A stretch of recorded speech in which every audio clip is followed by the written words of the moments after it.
Hey everybody, best friend number one, Stephen Pappas here. If you are listening, you have stumbled upon our 12 Days of Adulting. It is 12 consecutive episodes released every day from the 21st of December 2017 until right after the new year. And we sat down and recorded those in one sitting together. And because we did that and we didn't have the equipment that we'll need, hopefully next year we will, the audio quality is a little lower on these episodes. So if this is your first time listening, know that welcome. These are the goofy 12 Days of Adulting, but also our audio quality is usually a lot better than what you're going to get with these episodes. Anyway, with that being said, we just wanted to let you know kind of what you're in for and enjoy the 12 Days of Adulting, whatever day this is you're listening to. Happy all the holidays and winter solstice, and happy Monday, Tuesday, Wednesday, whatever day it is today. So enjoy the show.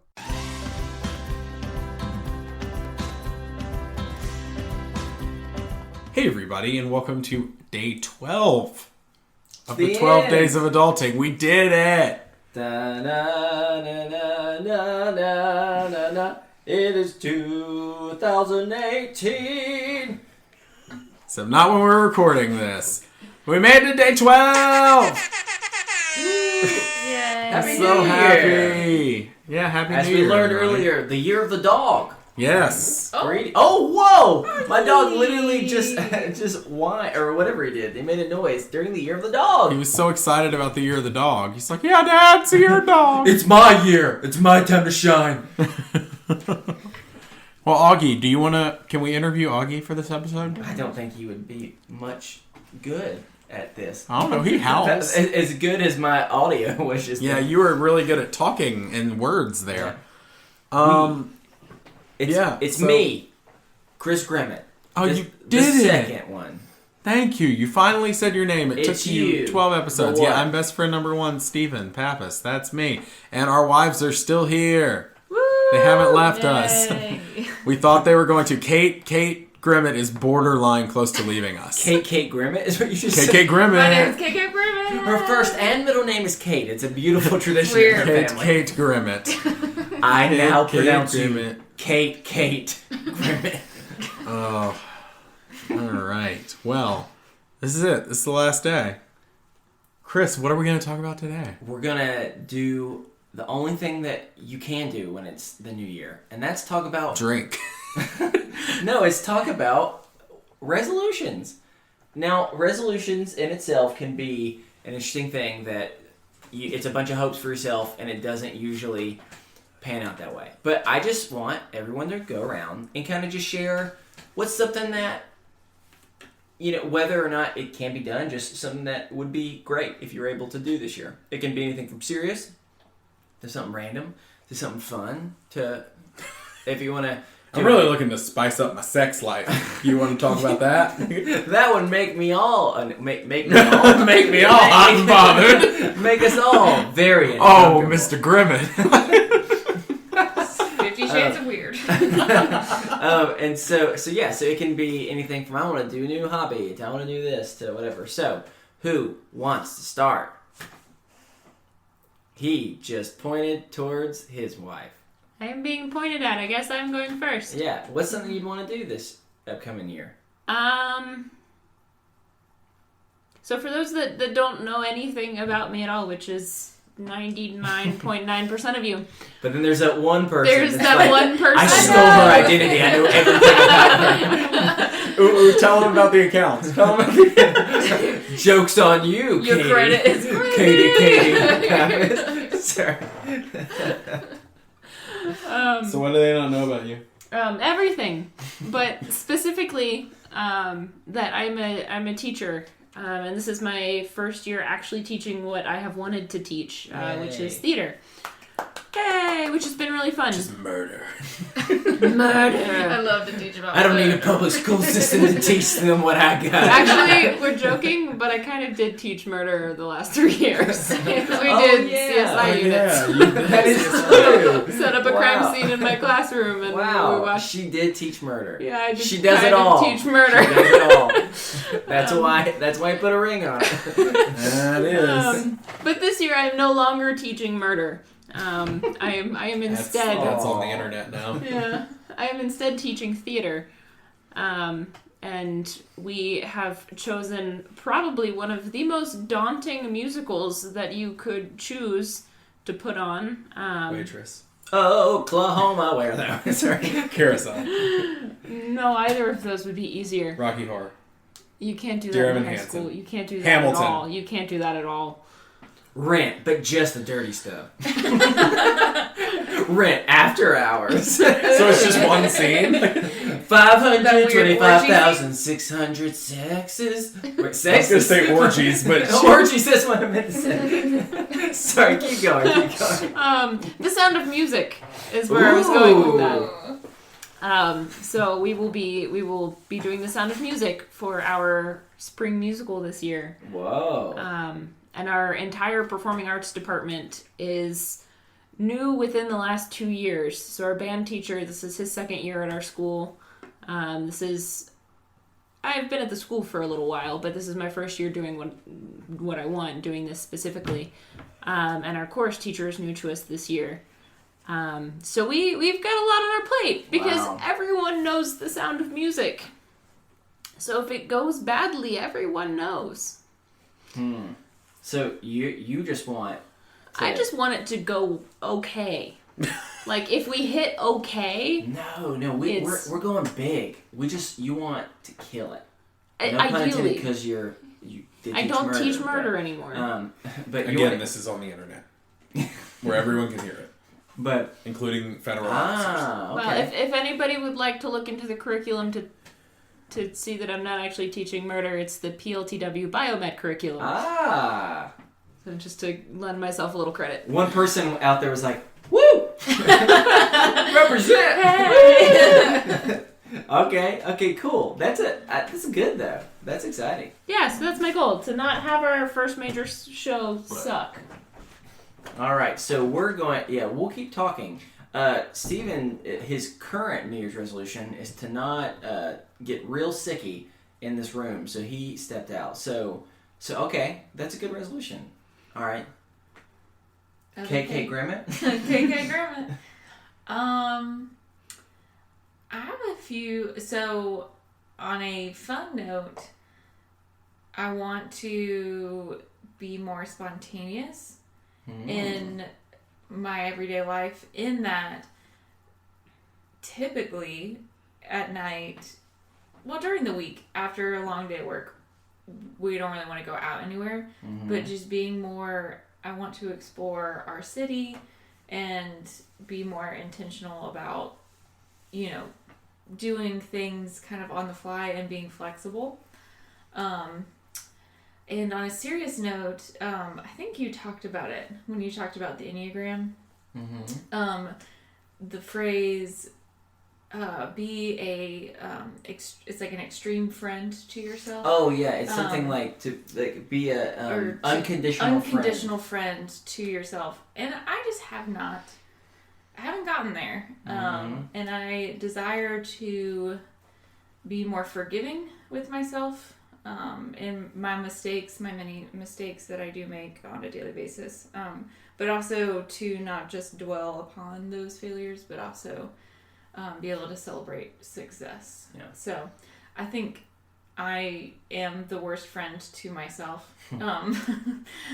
So hopefully I can focus on that and be a little bit better about being healthier in my relationship with myself. And I think that is a good point, because I think that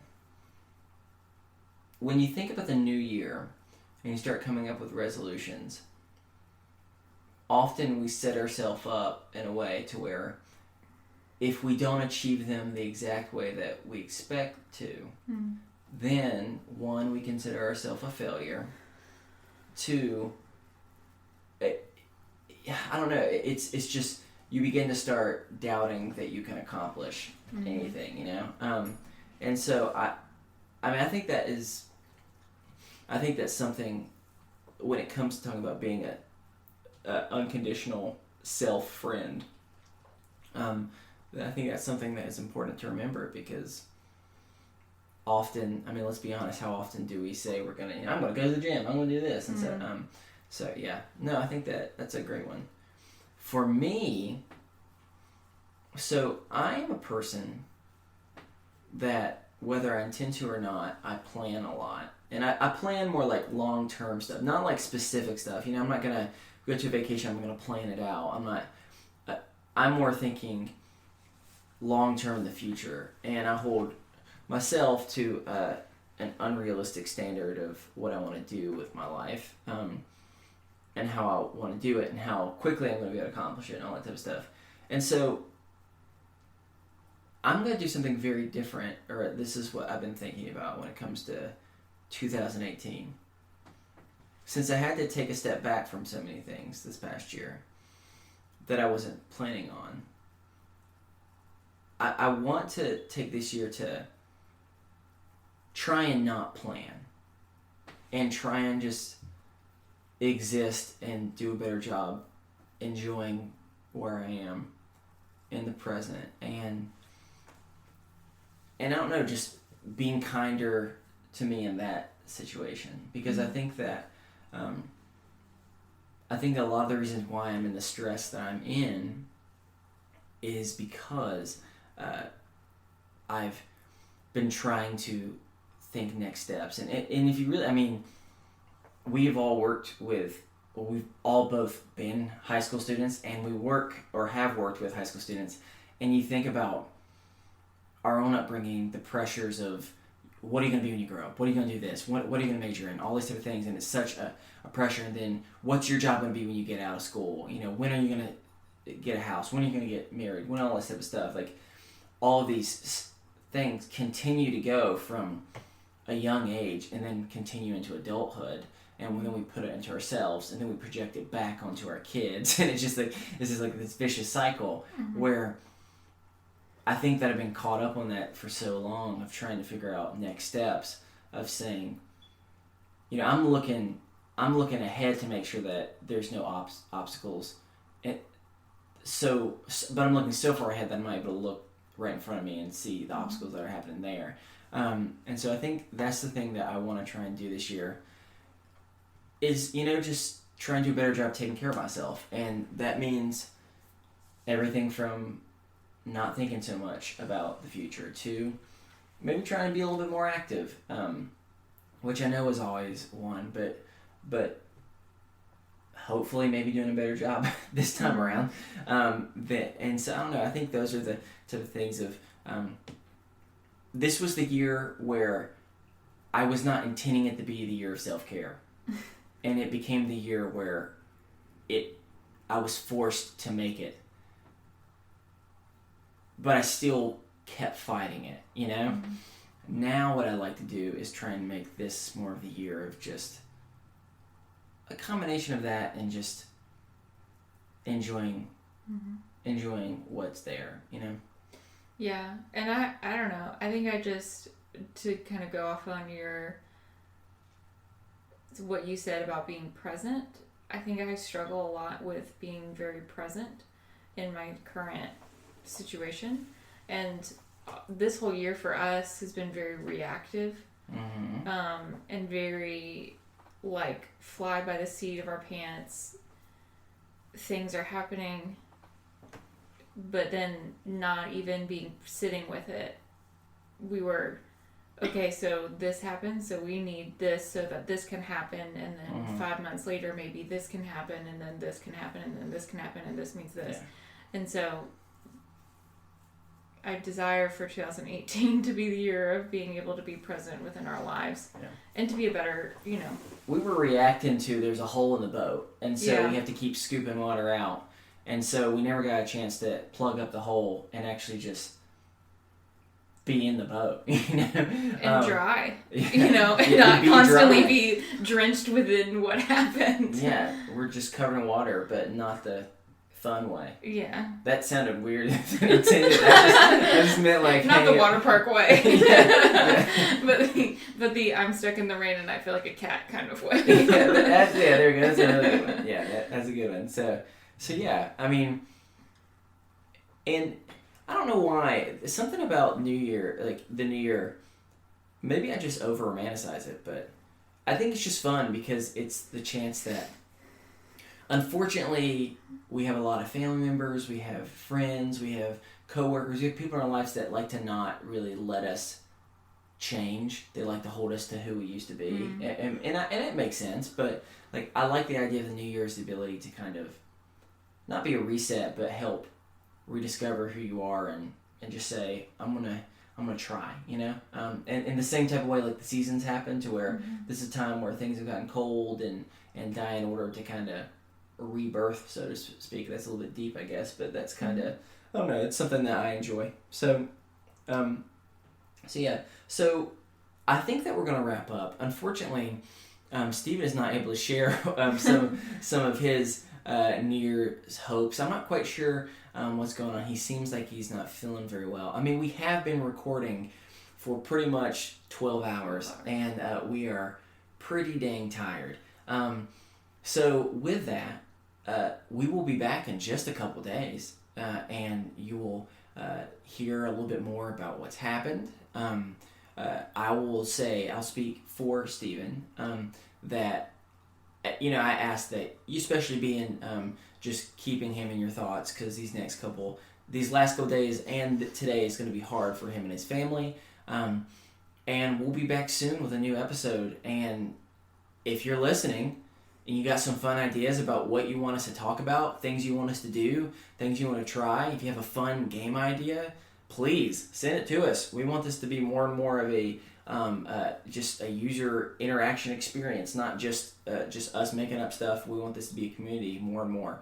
So until next time, again in just a few days, I'm best friend number 2, Chris Grimmett. Do you want to give yourself random numbers? I'm best friend number 2 3/4, Kate Grimmett. Oh, KK Grimmett. KK Grimmett. Yeah.